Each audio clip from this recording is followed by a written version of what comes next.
The dress weighed nothing and everything. 12,000 rhinestones hand-sewn onto flesh-colored fabric so sheer it was essentially transparent, clinging to Marilyn Monroe's body like a second skin. May 19, 1962, backstage at Madison Square Garden, and she was being literally sewn into the gown because it was too tight to put on any other way. The wardrobe assistants worked carefully, stitching the fabric closed at the back while Marilyn held her breath, literally because breathing deeply in this dress was nearly impossible. Each breath had to be shallow, restricted by the constricting fabric that seemed designed more for display than comfort. She could barely walk, had to be helped up the stairs to the stage entrance, each step careful and measured. And in 75 days, exactly 75 days from this moment, she'd be dead, found in her bedroom with empty pill bottles on the nightstand. But tonight, right now, she was about to give the most famous performance of her life, singing Happy Birthday to the President of the United States in a way that would scandalize, mesmerize, and ultimately destroy whatever fragile connection she had to the Kennedy family and their world of power. "You're going to stop the show," her designer Jean-Louis told her as he made the final adjustments to the gown. The dress had cost $12,000, $1 per rhinestone, he joked, though it wasn't really a joke. Each of the 12,000 crystals had been individually hand-sewn onto the sheer nude fabric over the course of weeks, positioned precisely to create strategic patterns that would catch the light and draw the eye to specific curves. The result was something that existed in the impossible space between clothing and nakedness. It was art and scandal combined, designed to make people unable to look away while technically covering everything that 1962 decency standards required be covered. Marilyn stared at herself in the mirror. At 36, she was still stunning, but she could see the toll the last few years had taken. The pills, the failed marriages to Joe DiMaggio and Arthur Miller, the studio battles that left her fired and rehired and fired again, the Kennedy affairs that left her feeling used. Everything showed in her eyes if you looked closely enough. The exhaustion, the desperation, the fear that she was running out of chances. There were fine lines around her mouth that hadn't been there 2 years ago. Her hands trembled slightly from the medication coursing through her system.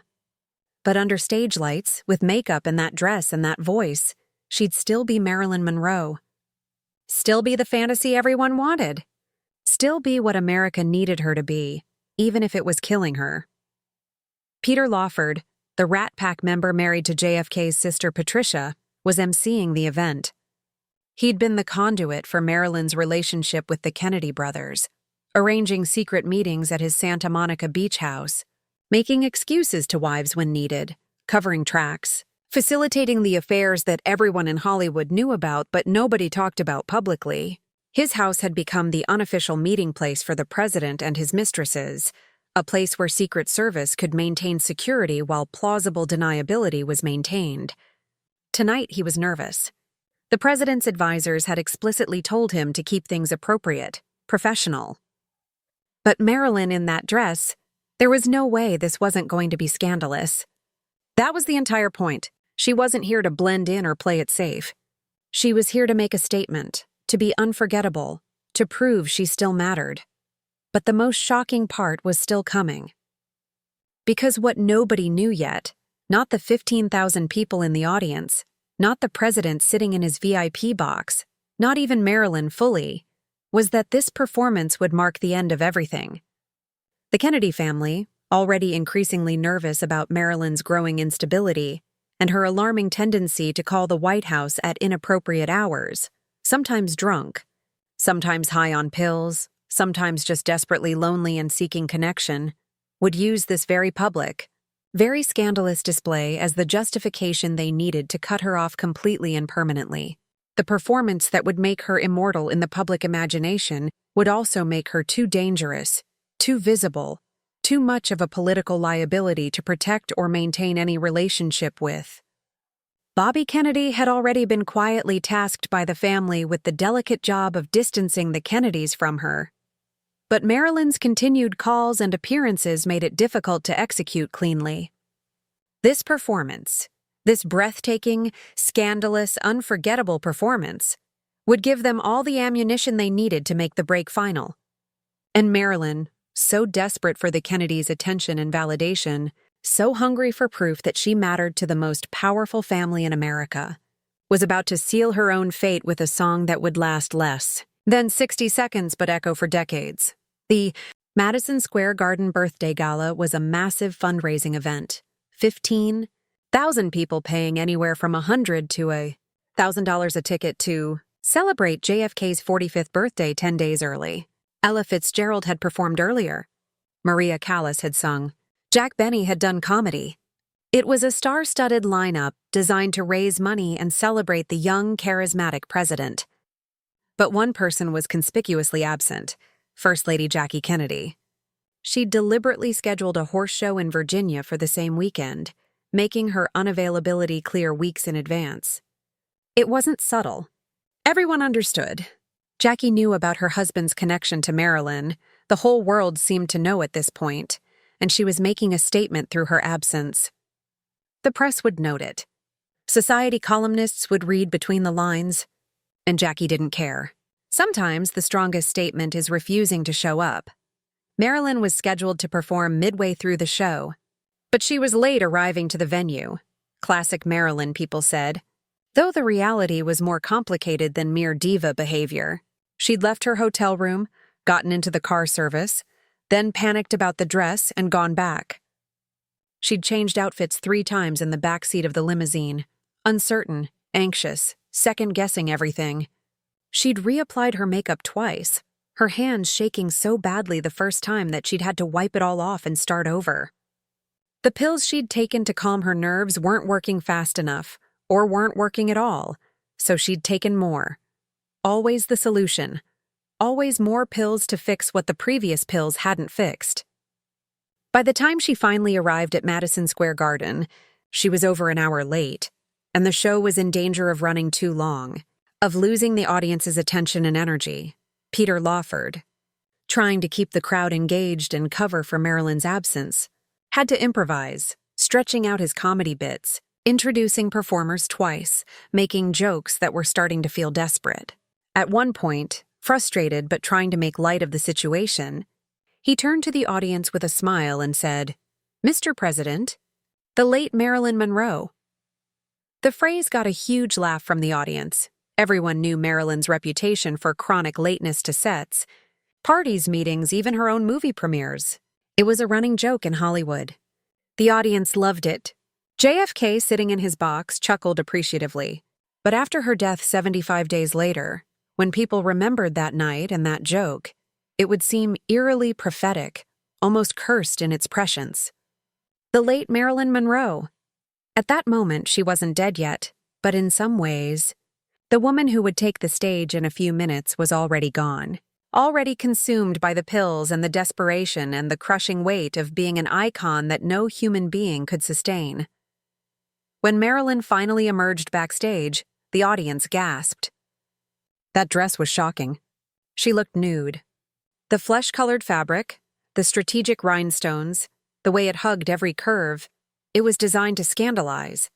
Men stopped talking. Camera flashbulbs exploded. The audience erupted before she'd even reached the microphone. This is exactly where everything changed. Because Marilyn wasn't just there to sing. She was there to stake a claim, to remind the president that she mattered to him, that she wasn't just another affair. She took the microphone, swaying slightly, from the dress's restriction, from nerves, from the pills she'd taken to calm down. Probably all 3. And then she sang, "Happy birthday to you." But it wasn't really singing. It was something else entirely. Breathy, sensual, intimate. She sang it like a lover whispering in the dark, not like someone performing at a public fundraiser for 15,000 people. Each syllable drawn out, laden with suggestion and promise. "Happy birthday, Mr. President." Her voice caught on certain words, trembled on others. It sounded vulnerable and seductive at the same time, innocent and knowing. The audience was transfixed, suspended in the moment. JFK, sitting in the VIP box with his brothers and political allies, was smiling, clearly charmed and amused, enjoying the spectacle. But there was something in his expression, too, A flicker of awareness that this was going too far, becoming too obvious, too public. His advisors seated near him were visibly uncomfortable, shifting in their seats, exchanging worried glances. The performance lasted less than a minute, but felt suspended in time. Marilyn's voice, breathy, childlike, sexual. The dress shimmering under spotlights.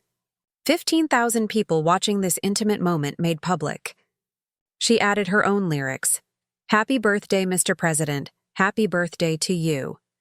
She drew out the final note, then smiled and handed back the microphone. The audience exploded. JFK took the stage, hand briefly on her shoulder. "I can now retire from politics after having had 'Happy Birthday' sung to me in such a sweet, wholesome way." The crowd roared at the irony. There was nothing wholesome about what they'd witnessed. Marilyn stood off to the side, soaking in applause, believing this was triumph. She had no idea it was destruction. Backstage afterward, Marilyn was euphoric. She'd done it. She'd performed for the president in front of thousands, been applauded, made headlines. She'd made him laugh, made him notice her, reminded everyone that she was still Marilyn Monroe, still relevant, still capable of stopping a show. Friends who saw her that night said she was glowing, happy in a way she rarely was anymore, almost manic with excitement and relief. The performance had gone perfectly. The dress had worked. The audience had loved it. For a few hours, she felt like she mattered again. She attended the after-party at the home of Arthur Krim, president of United Artists, where she mingled with the political and Hollywood elite. JFK was there, and they spoke briefly, though witnesses said it was friendly but distant, polite but not intimate. Nothing like the passionate affair they'd had months earlier. He complimented her performance, made a joke about the dress, then moved on to talk to senators and donors. Marilyn kept smiling, kept circulating, but observers noticed how she kept glancing back at the president, waiting for him to return to talk more. He never did. By the end of the night, he'd left without saying goodbye to her. You haven't seen the biggest surprise yet, though. Because while Marilyn saw the performance as her greatest triumph, as proof of her continued relevance and importance to powerful people, the Kennedy family saw it very differently. They saw it as a disaster, a publicity nightmare, a too public display of a connection that should have remained forever in the shadows. Jackie Kennedy's deliberate absence had been intended as a subtle statement, a private message about boundaries and propriety. But Marilyn's performance, that dress, that voice, that unmistakable intimacy, had been anything but subtle. It was a declaration, a claim of ownership, a public announcement of her significance to the president. And that kind of publicity was exactly what the Kennedy political machine could not afford, especially not in an era when presidential dignity still mattered and scandals could destroy careers. Within days of the performance, the Kennedy family machinery went into action with ruthless efficiency. Bobby Kennedy, the Attorney General and the family's designated problem solver and fixer, was given explicit instructions. Make Marilyn understand that it was over, completely over, no ambiguity. Stop calling the White House. Stop expecting invitations to events. Stop acting like she had any claim on the president's time or attention. Stop being a problem that required management. The performance had made her too visible, too obvious, too dangerous to the Kennedy brand and political future. She had to be cut off, and cut off completely, with no room for misunderstanding or continued contact. The press coverage next day mixed praise with scandal. Life magazine called it, "Making Love to the President in Direct View of 40 Million Americans." Conservative columnists were outraged. Inappropriate. Unseemly. The photos were everywhere. And the Kennedy administration, dealing with Cold War crises, didn't need this scandal. For Marilyn, the aftermath was devastating in ways she didn't immediately understand. She'd performed for the president, been applauded by thousands, made headlines worldwide. The newspapers the next day were full of photos of her in that dress, descriptions of the performance, analysis of what it all meant. She'd succeeded beyond her wildest expectations in terms of impact and publicity. But in the days and weeks that followed, something shifted. The calls to the White House stopped being returned. Messages left with the president's secretary went unanswered. Peter Lawford started making excuses about why she couldn't attend certain parties anymore. The guest list was full. The event was too political. Maybe next time. Bobby Kennedy, who'd become romantically entangled with her after being sent by his brother to end the affair, started being unavailable for their planned meetings. The message was clear, even if nobody said it directly. The performance had been too much. You've made yourself too public, too obvious, too scandalous. We can't afford to be associated with you anymore. You've become a liability. Wait a minute. Don't miss this detail, because the dress itself became part of the legend and the tragedy. That $12,000 gown covered in rhinestones, so tight Marilyn had to be sewn into it, so sheer it looked like nudity. It perfectly symbolized her relationship with power. Beautiful, expensive, restricting, designed to display her body for consumption by others. She could barely breathe in it, could barely walk. It was a prison that looked like luxury. And the performance it enabled, that breathy, sensual happy birthday, was both her greatest triumph and the moment that sealed her isolation from the people whose approval she desperately craved. The 75 days between the Madison Square Garden performance and Marilyn's death on August 5, 1962 were a steady decline. She'd been fired from Something's Got to Give in early June. Her relationship with the Kennedy brothers was definitively over. Her pills dependency was spiraling out of control. Her psychiatrist, Dr. Greenson, was seeing her daily but unable to stop her deterioration. And through it all, she kept talking about the birthday performance, about singing for the president, about that dress and that night, as if holding on to that memory could somehow validate everything, justify all the pain and isolation. Friends from those final weeks reported that Marilyn would bring up the performance constantly, obsessively, as if she couldn't stop replaying it in her mind. I sang for the president, she'd say, as if reminding herself it had really happened, that it hadn't been a dream or a pill-induced fantasy. She'd show people photos from that night, point to herself in that dress under those lights, describe in detail how the audience had reacted, how JFK had smiled, how Peter Lawford had introduced her. It was like she was clinging desperately to proof that she'd mattered, that she'd been important, that powerful people had wanted her there and valued her presence.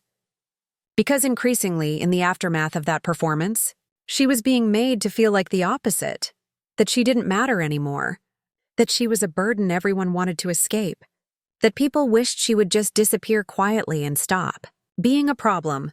The cruel irony is that the performance made her more famous than ever while simultaneously destroying her relationship with the one source of validation she'd been desperately chasing.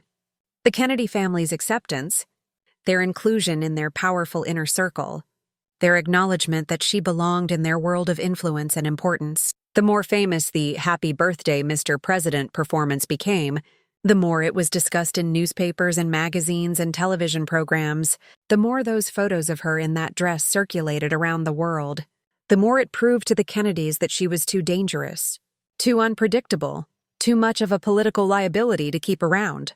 Every time someone mentioned Happy Birthday, Mr. President, every time those iconic images appeared in print, every time someone made a joke or comment about the president and Marilyn Monroe, it reminded everyone of the connection. And that constant publicity, that relentless attention was exactly what the Kennedys absolutely did not want or need. The performance that made her immortal made her unemployable to them.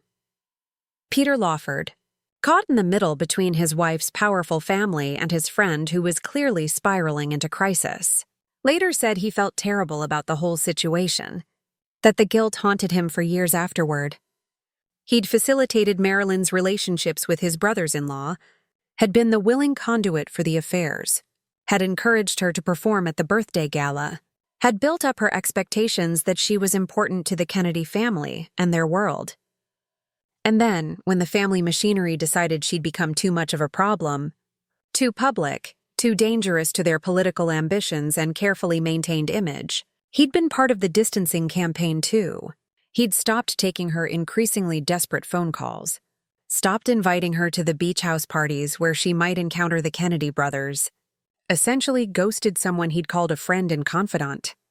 The guilt from that betrayal would haunt him for the rest of his life, contributing significantly to his own eventual decline into alcoholism and depression, his own spiral into the darkness that seemed to consume everyone who got too close to that night at Madison Square Garden.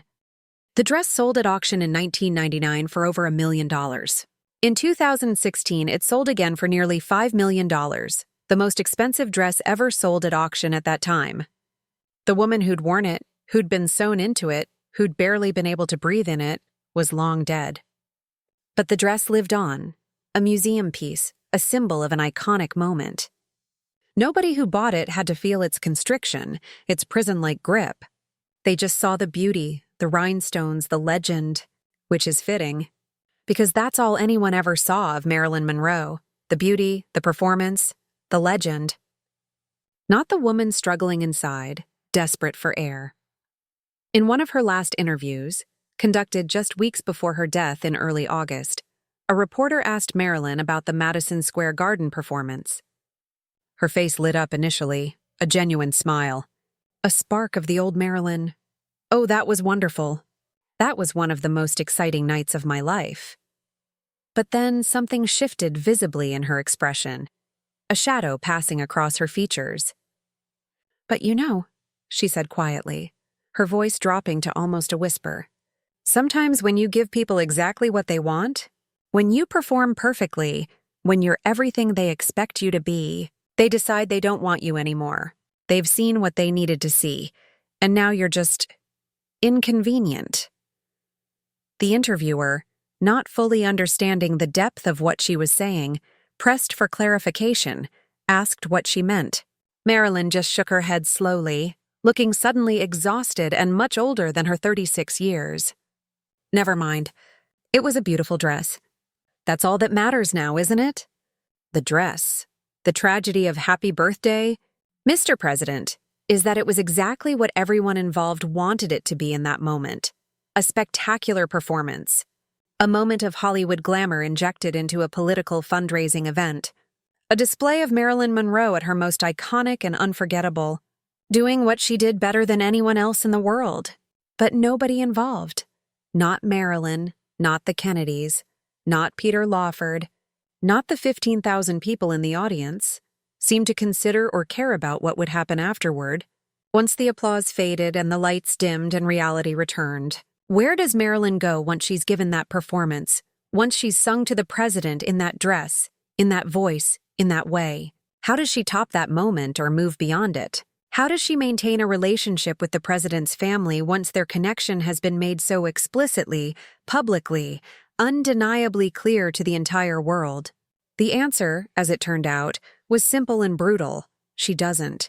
She gets cut off, isolated, abandoned, left alone with her pills, and her memories and her photographs from that night and her growing realization that she'd just performed herself out of. The only connection to power and validation and importance she had left in her increasingly narrow world, 75 days. That's all she had left after Madison Square Garden. 75 days of being fired from her comeback film, of realizing the Kennedys were done with her, of increasing dependency on pills, of growing isolation, of desperate phone calls to friends in the middle of the night. 75 days of carrying the weight of being Marilyn Monroe, the icon everyone wanted to see, but nobody wanted to actually know or help or love. And at the end of those 75 days, she took too many pills and never woke up. What you've seen is nothing compared to the loneliness that followed her most famous triumph. Marilyn Monroe sang Happy Birthday to the President of the United States, wore a dress worth more than most people's cars, gave a performance that would be remembered forever. And then she went home alone, attended an after-party where powerful people chatted with her briefly, then moved on to more important conversations. Flew back to Los Angeles to an empty house and an answering machine with no messages from the people whose validation she craved. The performance made her immortal and killed whatever was left of Norma Jean. Because after you've sung to the president, in that dress, in that way, what else is there? Where do you go from there? Marilyn didn't know. And in the 75 days she had left, she never figured it out. The performance became both her greatest achievement and her final major public appearance. After Madison Square Garden, there was just the failed comeback film, the firing, the decline, the death. People who study Marilyn's final months often point to the Madison Square Garden performance as a turning point, not because of the performance itself, but because of what it revealed and what it cost.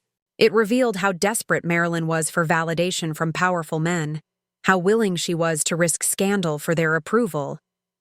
And it cost her the very thing she was seeking, their approval and protection. The Kennedys decided she was too dangerous after that night. The performance that proved her power proved she had too much of it, used too publicly. The footage of the performance still circulates, has been viewed millions of times.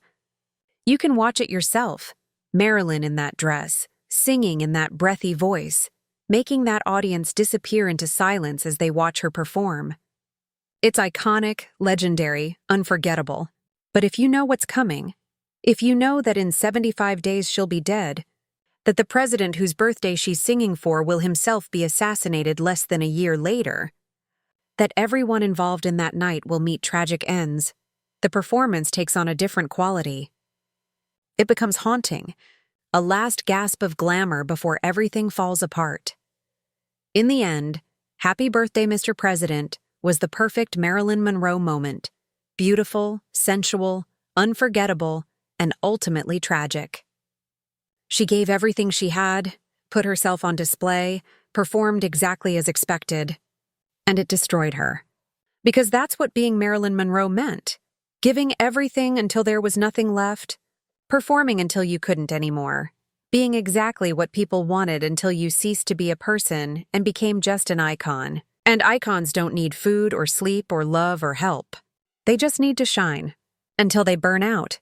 Which city are you watching from? Drop your location in the comments below. Now we want to hear from you. Was this Marilyn's greatest triumph or biggest mistake? Should she have stayed away from the Kennedys? How would you handle being used by powerful people? Share your thoughts in the comments. If this story moved you, don't forget to like this video and subscribe to Boulevard of Monroe for more stories about Hollywood's iconic moments, the price of fame, and the loneliness behind the spotlight. Hit the notification bell so you never miss our next story.